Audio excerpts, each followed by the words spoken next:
The launch day for Star Wars Outlaws is here, and I've played about 40 hours in total, and here is a bunch of mistakes and things that I wish I knew earlier that you should absolutely know jumping into Star Wars Outlaws. Let's go!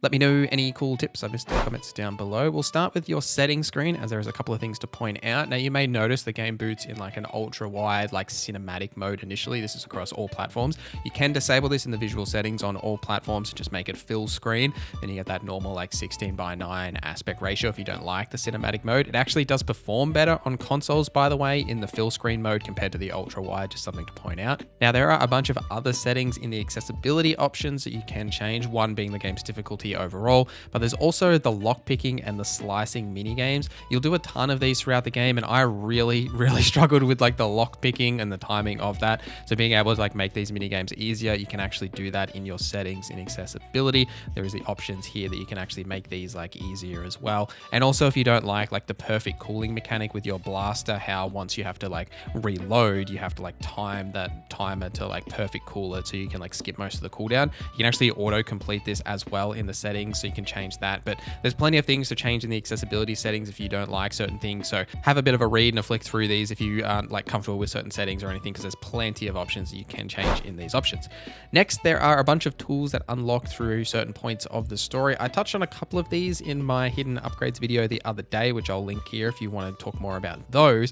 But there's even more that come further later in the game. The main one being the Power Bolt module that comes from the Gunsmith quest from ND5 on Kijimi. So once you've been to Kijimi, you completed that quest, you'll then be able to destroy like the cracked walls or certain boulders that like block the way. There are tons of these, especially on Tatooine, that you may need to use this effect for. So having done this in Kijimi is very important. Plus, there's two more main ones that you get on Akiva. The first being part of the main story that you'll need to do for an expert that actually give you the option to travel on water on your speeder. This unlocks like maybe 50% plus of the Akiva map, as most of the map is like blocked by water. So you'll need this upgrade in order to travel across the water and travel across the lake. Plenty of good upgrades out there as well. And the last one unlocks way later, like right at the end of the Akiva quest line, right before the end of the game. And this is the fusion cutter. Now, this will allow you to break through like these grates that you see. Like there's plenty of these throughout the game. I think I first come across them even on Tashara, like very early in the game, and it took forever to actually get the fusion cutter. So if you're wondering when you get it, it's like super late. Like if you want to get this earlier, I definitely recommend doing the Akiva quest line as soon as it does appear in your quest log, and you'll be able to get not only the speeder upgrade, but this earlier. So when you are doing that exploration, you won't come across these barriers where you might have to return to later, which definitely does happen if you explore too early in the game. You'll come across areas that you can't actually access yet. So completing these and getting those tool upgrades and then being able to freely explore is definitely a good idea, because I personally find it really frustrating when, you know, I'm trying to explore and you come across things that I just can't access yet, and I'm like, oh, I gotta return to that later, you know? The next one is about intel, and specifically that expert intel to unlock those ability NPCs. As soon as they appear for you, you should go and do these. Namely because most of their skills, other than, you know, the first one you get just for unlocking that expert, they all are based around like doing certain things in the world or collecting things. It could be like taking out a certain amount of enemies, etc., what have you. Now, all of those progression towards those skills only start once you have unlocked that expert. For example, I had one that I needed to headshot, you know, 15 enemies or something, which I'd definitely done by the time I unlocked it, but that progression towards that skill only starts once you unlock them. On each of the planets, once you've completed the main storyline there, you'll unlock that planet's like experts in order to sleuth them out and complete their stories. Their quest lines are actually like really good. Do highly recommend doing them anyway, but that's how those progressions do come about. Now, if you want to know the best skills and like abilities to use, I've got a video that does talk about exactly all of that stuff, including where to find the 9th hidden expert as well. So I'll link that video here if you want a bit more information on how all that stuff works. Charms are really interesting, and I completely ignored them for quite a while, to be honest. So you get these charm slots when you progress through like the story, and for the most part here, I kind of just ignored them until I realized that they actually have some pretty substantial upgrades, but you have to actually go and find a lot of the charm slots. So when you're on the planets and you're exploring and what have you, unlike the Imperial bases or some of the other areas that are, you know, harder to get into, a lot of them, that final chest in those areas, they actually contain charms, and like major charms as well, that are quite substantial buffs. Like One that I picked up after I'd finished the game actually was that if you use a back to vial or a grenade, you have a chance to not consume that back to vial or grenade, and that happens pretty regularly when you have that charm. Now, you'll end up with one major charm slot and 4 minor charms that you'll be able to tinker with throughout like your progression. Now, sleuthing out these charms and actually getting them is quite beneficial, as you don't find a ton of them just by like mainlining the main story. For the most part, they are found at the different treasure locations that you find on all of like the open world exploration stuff. Now, another thing to point out here as well is obviously we've talked about those tools that I mentioned earlier. Having those tools definitely helps. Like, you will need a lot of those tools in order to sleuth out where you can find all of these charms. And the other way to easily get some minor charms especially is through the reputation system.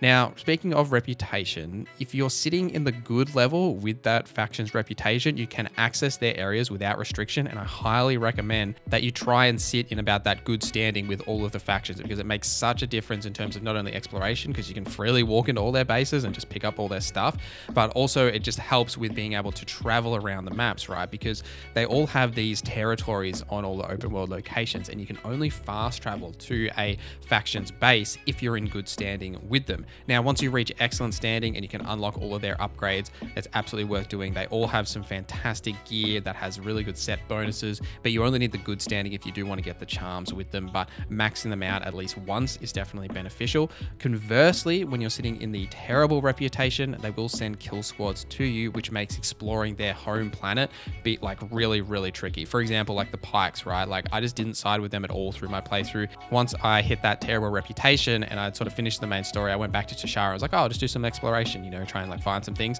And those kill squads, man, they just do not let up. They constantly are sending people for you, and it's mostly because, you know, I'm on their planet, right? Obviously, you can't go into their territories at that time either, because they will mess you up, but it gets a little frustrating when you're trying to just, you know, have a nice exploration time and they're constantly sending dudes to try and kill you.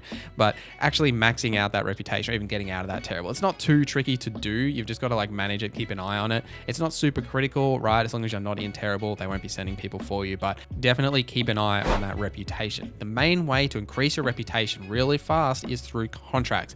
Now, contracts are repeatable missions, and on all the planets there are a ton of contract brokers. You'll typically find them in like the cantinas or like the bars, as well as at their actual like territory locations. There'll always be like a faction specific one there at like all of the various planets as well. So make sure you go and talk to them. They won't actually unlock until you've spoken to them. Once you have spoken to them, you don't have to return to them directly to get their contracts. You can actually check on your ship. You'll have like a terminal there that you can check either the local brokers on the planet or any off-world ones as well, and you can just pick up the contracts from there and then go and do them. You don't actually have to go back and speak to them, which definitely helps, because, you know, there's so many of them. Having that terminal there really helps in order to be able to grind these out, because it's the quickest way to max out your faction's reputation, like, and get credits as well. Especially once you have maxed out, you've got that excellent reputation, you'll earn more credits. Speaking of excellent reputation, when you do reach that barrier with any faction, make sure you go to their specific vendors and buy the excellent reputation gear from them, so you don't have to do that. Like, say if you drop out of that excellent category and you want that gear later, just like check in the reward section in the merchants here